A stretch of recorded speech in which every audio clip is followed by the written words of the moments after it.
How important children feel can determine everything else. Many positive and negative behaviors have their roots in whether our children feel important and valued. Of course, this builds upon the first question we explored, do you like me? Because if we feel liked by someone, we feel important to that person.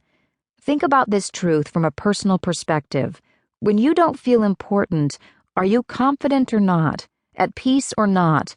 Comfortable, outgoing, kind, involved?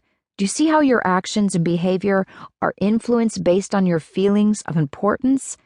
Kids who don't feel important are at risk for many problems because excellence becomes irrelevant to them. When they perceive that no one believes in them, they believe in nothing. They're more likely to be targeted by bullies because they appear weak. They're less likely to get along well with others, and sibling rivalry is common. Friends and family don't matter, so pleasing them holds no value. They're also less likely to apply themselves, so studying for school is irrelevant. If we want kids to be well and do well, we must help them not to question their value. Feeling important is the energy for excellence. It's also the protection from perfection because they'll have value in themselves separate from their performances. They won't need to be perfect to feel good about themselves. Of course, there is another side to this value. What happens if you feel too important? This positional pride gets in the way too, doesn't it? Having to be number one all the time can get exhausting.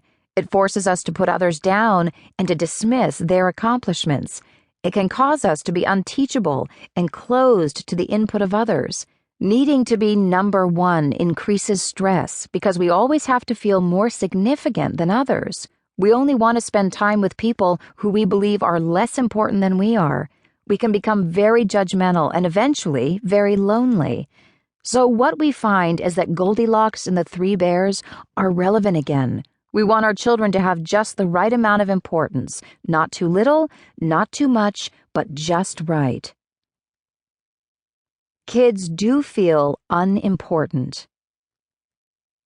During many of Kathy's student programs, she teaches about identity. In the session, Kathy has children and teens repeat out loud, "I am important, significant, and valuable." She drives home the point this way with Christian groups. You're not more important than anyone else. You're not less important. You're important, and so is everyone else. God didn't have to make you, but He wanted to, and He did. That gives you value. Not only that, but He made you exactly the way He wanted you to be. That gives you value too. And Jesus willingly took your sin upon Himself and died in your place. So, through faith in Him, you could be rescued from a meaningless life and find joy and real purpose prior to living forever with Him. Jesus' sacrifice gives you value. Smile and say it again after me. I am important, significant, and valuable. Smile and say it. I am important, significant, and valuable. Sometimes after this experience, the children and teens clap. Some are desperate to know they matter. They need to know they're important. Unfortunately, too many don't. Sometimes kids hesitantly approach Kathy after her program with this heart cry, "Dr. Kathy, could I tell you something?" "Absolutely." I know I'm important. I believe you, and I like knowing it, but I don't feel important at home." When these young people come up to speak with Kathy, pain is written all over their faces. Sometimes tears fall. Sometimes they quickly turn and walk away after at last sharing their painful secret with someone.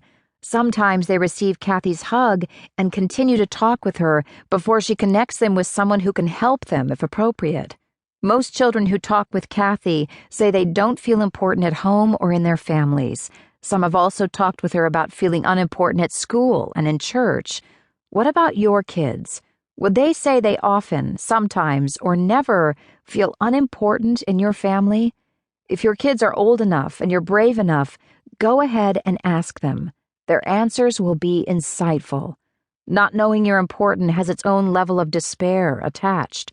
Knowing you are important, but not feeling you are important, can be hard to